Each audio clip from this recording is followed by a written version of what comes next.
Hello there, my name's Eli Ali, and I took the WRIT 1110 course with Professor Heather Jordan at VGSU. This year we start off the semester by reading a few articles about rhetoric. I believe you read Jim Nugent, Grant Davey, Wysocki Lynch, who all explained what rhetoric is.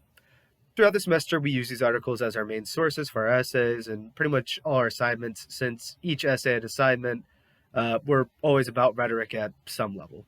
Rhetoric was a new concept for me. It's a term I've heard but never really fully understood till probably now.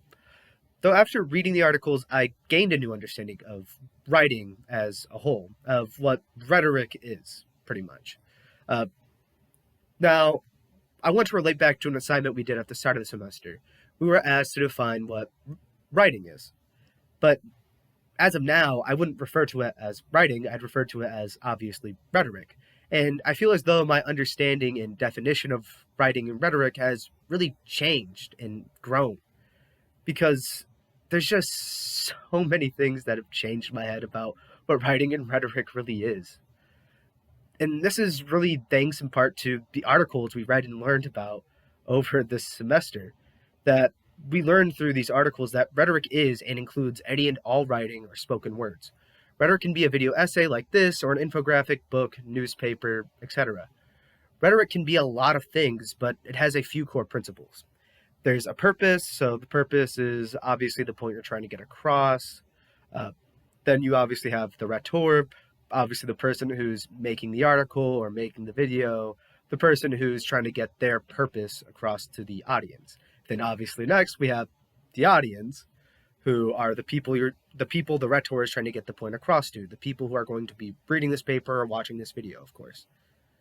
Like, for example, the audience of my video is obviously you. And then you have a surrounding context. So context can be historical context, so many forms of context. So this structure of a rhetorical situation I just described became the main focus of a lot of our classwork, from our essays to our multimodal assignments. I honestly assumed it was going to be a very minuscule point, but it was actually kind of the overarching theme of the entire class. It kind of became something we constantly talked about and we'd constantly be discussing throughout the class, and I kind of used the information from every assignment and every essay. Yeah. And through this, I just, as a whole, feel like I've grown a lot as a writer. Overall, I know I'm more creative due to help from like peer review and module assignments. And as well, the module aspect really helped me to see mistakes or weak arguments, like how I forgot and kept using exigence and purpose interchangeably in one of my module assignments. So pretty much, to make a long story short, I had this infographic I had to write for class. Infographic assignment that I had to get done. It was a multimodal assignment, and I got it done, turned it in. It was the initial version, and I kept using the words exigence and purpose interchangeably, which luckily Professor Jordan kind of corrected my mistake, and I was like kind of really embarrassed at first, but I'm really happy she corrected me. And she let me know that exigence is the discourse caused by the purpose. Like I explained before, purpose is obviously the point you're trying to make. And what I learned from that experience is that you have to be wrong to grow.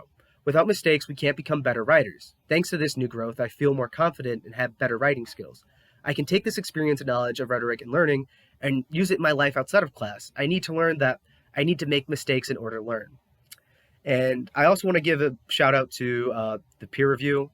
I just feel like peer review really helped me in understanding how to look at someone else's work and to get inspired, and as well, kind of just how to read as a writer.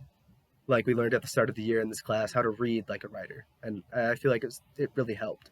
And then I also want to bring up our module assignments, because, wow, the module assignments were probably the most fun part of the class. I feel like we got to be really creative with it.